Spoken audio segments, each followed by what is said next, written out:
Attention, signal, Wenegard, et go! 5, 4, 3. Non, évitez de compter, on voit vos lèvres qui bougent. On la refait? Allez, 5, 4, 3. Les gars, vous hochez? Encore un essai? Allez, 5, 4, 3, 2. Messieurs, dames, bonjour, bienvenue sur TMLB.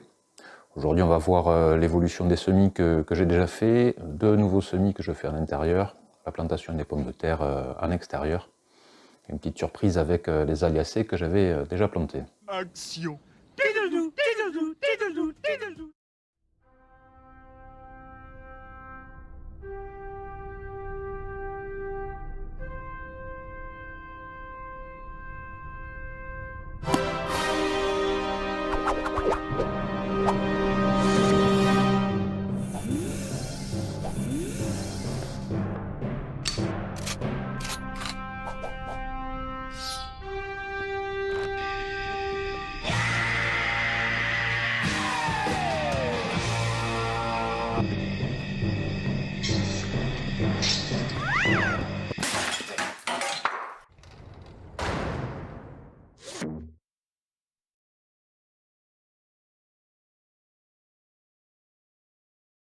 Concernant les semis que j'ai déjà fait, les semis d'aubergine semblent bien mieux marcher avec les graines que j'ai récupérées plutôt qu'avec les graines que j'ai achetées l'an dernier, de la même variété. En tout cas, elles germent beaucoup plus vite. Les poivrons que j'ai achetés un peu en catastrophe là, au bricot du coin ont bien germé. J'ai l'impression à peu près toutes les graines que j'ai mis ont germé. Les laitues ont bien pris aussi, c'est des graines que j'avais récupérées ça aussi l'an dernier ou il y a 2 ans peut-être. Par contre les semis d'épinards que j'ai fait avec les graines achetées il y a 2 ans, n'ont quasiment pas marché. Sur toutes les graines que j'ai semées, il n'y en a que 2 qui ont pris. Et les pommes de terre que j'ai mis à germer dans la mini-serre, l'ami du petit déjeuner. Ah non, je confonds avec la Méricorée. Oh non, mais faut que t'arrêtes avec ça. Donc les pommes de terre que j'ai mis à germer en bas de la mini-serre prenaient un peu de flotte quand j'arrosais les godets qu'il y avait au-dessus. Donc je pense pas que l'humidité ce soit terrible, mais bon, ça les a pas empêchés de germer à peu près correctement, il me semble. J'ai commencé à repiquer les semis, donc le principe c'est de prendre ce qui a germé en vrac dans les barquettes et de les mettre dans des godets individuels. Je fais ça à moitié avec du terreau maison et à moitié avec du terreau du commerce pour comparer. Donc j'ai préparé les godets avec le terreau du commerce et j'ai nettoyé ceux avec le terreau maison dans lesquels il y avait plein de trucs spontanés qui avaient commencé à pousser. J'ai repiqué une vingtaine de poivrons et une vingtaine d'aubergines. Pour les aubergines, donc moitié avec les graines récupérées et moitié avec les graines du commerce. Mais toujours pour comparer. C'est marrant d'autant aimer comparer. Pour un compte désemparé. Oh, mais c'est tordant ça. Question déconne, je suis pas le dernier. Mais comme les semis issus des graines du commerce ont été beaucoup plus longs à germer, ceux-là je les ai peut-être repiqués un petit peu trop tôt. Bon, on verra bien. Et j'ai aussi repiqué quelques laitues et les 2 seuls plants d'épinards qui avaient pris. Alors globalement, il faut être assez précautionneux dans la manipulation, mais bon, c'est pas non plus insurmontable, c'est pas si compliqué que ça au final. C'est presque trop facile. Début mars, j'ai fait d'autres semis en barquette. J'ai fait des melons, des courgettes, des pois et des tomates. Bon, alors j'ai mélangé des grosses graines, des petites graines. Il y a des trucs comme les pois qui se sèment plutôt directement en pleine terre, voire en poquet, c'est-à-dire un ensemble de plusieurs graines. Bon, je tente des trucs.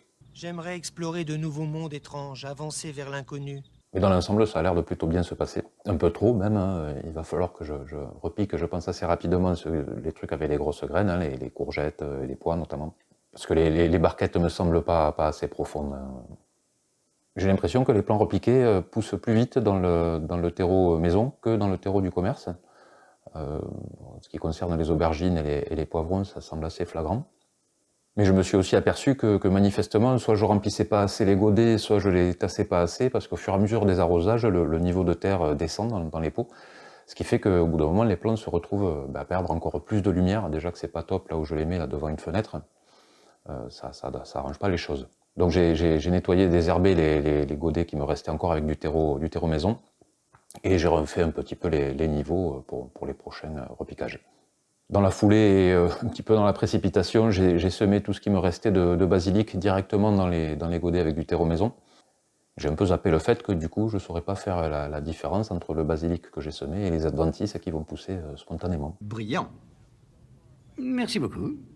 J'ai aussi refait un semis d'épinards dans la barquette d'origine. Et là, ça a un peu mieux marché que la première fois. Alors, je ne sais pas si c'est une question de période, c'était un mois plus tard, donc peut-être plus de luminosité, ou alors j'ai semé plus de graines, je ne sais pas trop. Et je continue à arroser ce qui reste de poivrons, d'aubergines et de laitue dans les barquettes, en attendant de voir un petit peu ce que je vais en faire. Dans la dernière vidéo, j'avais planté des oignons rouges et de l'ail. Quelques jours après, je me suis aperçu que tous avaient été déterrés. Donc j'ai replanté ce que j'ai pu, hein, mais bon, je trouve ça un peu curieux. Est-ce que ça vous paraît pas suspect à vous? Je ne savais pas si c'était des oiseaux, des rongeurs, des taupes. Et finalement, je pense avoir surpris le coupable en flagrant délit. Est-ce que tu te foutrais pas de ma gueule, toi? Oh? Hé, dégage! Ok, arrête! Mais... Pénible.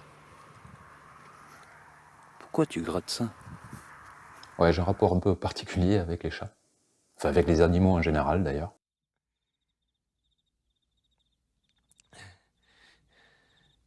T'as déjà trouvé Bugs Bunny sexy quand il s'habillait en fille et ressemblait à une lapine? En plus, j'ai pas de chat en réalité, hein. C'est les chats des voisins qui m'aiment bien. Bon, ils prennent certaines de mes planches pour des litières, hein, mais ils me débarrassent de pas mal de rongeurs. Enfin, ils m'en débarrassent. Ils me les déposent sur le pas de ma porte. Il m'est même arrivé de marcher sur un cadavre. Au réveil, c'est une sensation un peu particulière. Oh, c'est dégueulasse. Si tu vomis, vomis là-dedans. Cela dit, il n'empêche que je trouve quand même un petit peu bizarre que des chats s'amusent à déterrer spécifiquement des aliacées. Ces arbres, je trouve ça. Ouais, Ces arbres, ouais. c'est pas normal.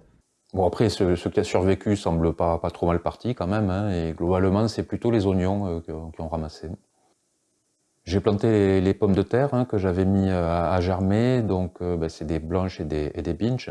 J'ai débâché deux planches, j'ai désherbé le plus gros, j'ai décompacté l'ensemble et puis j'ai ratissé grosso modo. Ensuite, j'ai posé les pommes de terre pour voir un petit peu la quantité qu'il me fallait. Et bon, comme je me suis aperçu que j'avais du rable, du coup, j'ai planté les pommes de terre entières. Et j'ai encore pu constater que la terre s'améliore toujours, hein, en structure en tout cas. Alors je pense qu'elle manque toujours de matière organique, hein, mais c'est quand même de plus en plus vivant. Il y a des vers, il y a plein de bestioles, certaines un petit peu plus inattendues que d'autres.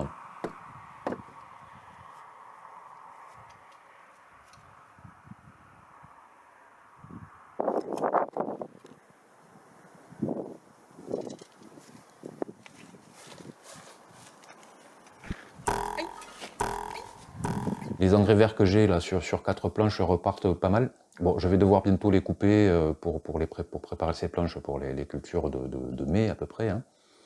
Mais si j'avais plus de planches, j'en aurais bien gardé une sans y toucher pour voir comment ça évolue. Ouais, et si les crapauds avaient des ailes, ils se cogneraient pas les couilles quand ils sautent. J'ai aussi commencé à préparer la petite planche que j'ai contre la maison et où il y aura les salades et les épinards. C'est-à-dire que je l'ai débâché, j'ai vaguement décompacté et j'ai arrosé avec un mélange eau et urine pour faire une espèce de boost d'azote, quoi. Comme l'azote favorise les légumes-feuilles, il me semble que c'est plutôt cohérent. Le bilan de tout ça, c'est déjà les semis en barquette, mine de rien, ça fait quand même pas mal de manutention supplémentaire, mais ça fait aussi gagner pas mal de place. Je ne pensais pas qu'avec une si petite surface cultivée, hein, donc une trentaine de mètres carrés, la place nécessaire pour la partie semis serait aussi importante. Je n'en avais pas conscience. Russell, en avais-tu conscience? Non, je n'en avais pas conscience. C'est un de mes gros soucis, le manque de place. Hein. J'ai qu'une fenêtre bien orientée, plein sud, sur laquelle je peux mettre qu'une petite serre. Et c'est pas vraiment suffisant pour, en tout cas pour la grosse période de semis, quoi, hein, le début du printemps. D'autant qu'en plus des semis, il y a quand même pas mal de trucs que je peux pas stocker, laisser pourrir à l'extérieur. Hein. Donc là, j'atteins un peu les limites du raisonnable. Ah ben, quand on commence à avoir du chien dent qui pousse dans le salon, c'est qu'on les a un peu dépassés, les limites. Hein. Ouais, je vois ce que tu veux dire. Dans l'idéal, il me faudrait un abri de jardin et qu'il soit assez grand pour me servir à la fois de lieu de stockage et de lieu pour bricoler, quoi. T'auras jamais le blé! Il faut vivre au présent, hein! Pour le stockage des récoltes, bon, je suis un petit peu moins inquiet. Hein. Déjà, je me suis bricolé des tiroirs en cagettes. Là, je peux stocker jusqu'à 6 cagettes de légumes. Mais de toute façon, c'est pas avec les 2 ou 3 légumes que j'ai pu récolter jusqu'à présent que j'en aurais eu l'usage. Si j'en avais, disons, une dizaine, j'aurais peut-être un besoin quelconque de ce tas de merde. Et pour ce qui est de la chaîne, suite à la vidéo avec Olivier, là, on a dépassé les 2000 abonnés. Donc c'est bien, mais je trouve ça quand même un petit peu laborieux. 2000 abonnés en un peu plus de 2 ans d'existence de la chaîne, c'est quand même pas terrible. Ah non, ça on le dit jamais. Et en plus, ça ne progresse réellement que quand je fais des collaborations avec d'autres chaînes, donc bon, c'est un petit peu frustrant. Donc si vous voulez soutenir la chaîne, n'hésitez pas à vous abonner si ce n'est pas déjà fait, à liker, à commenter. Il est doué ce garçon. Mais aussi éventuellement en parler autour de vous, partager sur vos réseaux sociaux. C'est ça qui crée de l'engagement et qui fait progresser la chaîne. Engagement! C'est la fin de cette vidéo. J'espère qu'elle vous aura plu, que vous y aurez appris 2-3 trucs à pas faire. Salut! C'était un bon petit programme. C'est pas que j'ai regardé, mais... Et les pommes de terre que j'ai mis à gerber. Donc j'ai préparé les godets avec le terreau maison. Pas du tout, c'est le terreau du commerce, connard. Et ensuite je suis passé au rue. Donc pour les aubergines, moitié avec les plants issus de graines récupérées et moitié avec celles issues de plants issus de... merde. J'ai fait des tomates, je sais plus quoi. Les semis en barquette, ça fait mine de rien de la manutention. En plus. Merci de rien. Au revoir, messieurs, dames.